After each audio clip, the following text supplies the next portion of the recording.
ఏం పెట్టాలి? కళ్ళెం పెట్టాలి. పెద్ద గొడవ అయిపోయిందంట. భార్య భర్తలు ఇద్దరు కొట్టుకుని వచ్చారట. వాళ్ళ అమ్మగారి ఇంటికి వెళ్ళిపోయిందంట ఆమె. ఏమ్మా ఎందుకు వచ్చావు ఇంటికి అన్నదంట. అంటే ఆయన బాగా కొడతాడు మమ్మీ, రోజు కొడతా ఉన్నాడు తాగి వచ్చి, అందుకే నేను ఇంటికి వచ్చాను అందట. అప్పుడు ఆమె ఏం చేసిందంటే, సర్లే ఎట్ట వచ్చావు కదా మందిరానికి వెళ్దాంపా, మన పాస్టర్ గారు ఉంటారు ప్రార్థన చేయించుకుని వద్దామని కూతుర్ని కూడా మందిరానికి తీసుకొచ్చిందంట. దారిలో వెళ్తా ఉంటే తల్లికి దేవుడు ఒక మంచి థాట్ ఇచ్చాడంట, మంచి ఐడియా ఇచ్చాడంట, ఒక ఆలోచన ఇచ్చాడంట. హల్లెలూయా.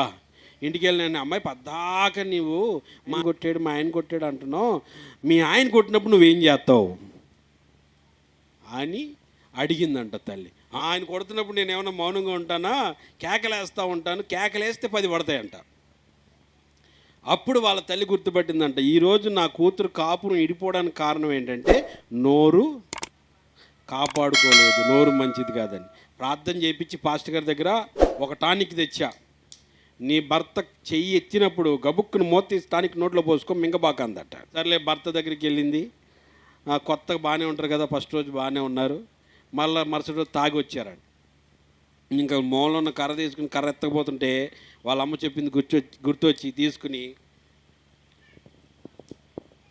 పోసుకుందంట, నోట్లో పోసుకుందంట. ఒక్కటి వేసేటప్పుడు ఉంటే ఏంది నా భార్యకి పిచ్చి పట్టినట్టు ఉంది, నోరు తెరవట్లేదు అనుకున్నాడంట. ప్లేట్లు తీసుకొచ్చి అన్నం పెట్టింది భర్తకి. ఏంటమ్మాయి అన్నం పెట్టావు నాకు అంటే, మా అమ్మ నాకు ఒక టానిక్ ఇచ్చిందండి, అందుకే నీ మీద నోరు వేసుకుని పడిపోలేదు నేను అందట. అమ్మో నా భార్య ఎంత మారిపోయింది, ఇంతకీ మీ అమ్మ తెచ్చిన టానిక్ ఎక్కడి నుంచి తెచ్చావు అన్నాడంట. మా పాస్టర్ గారు ప్రార్థన చేసి ఇచ్చాడు అన్నాడంటే. పాస్టర్ గారి దగ్గరికి వెళ్ళాడంట.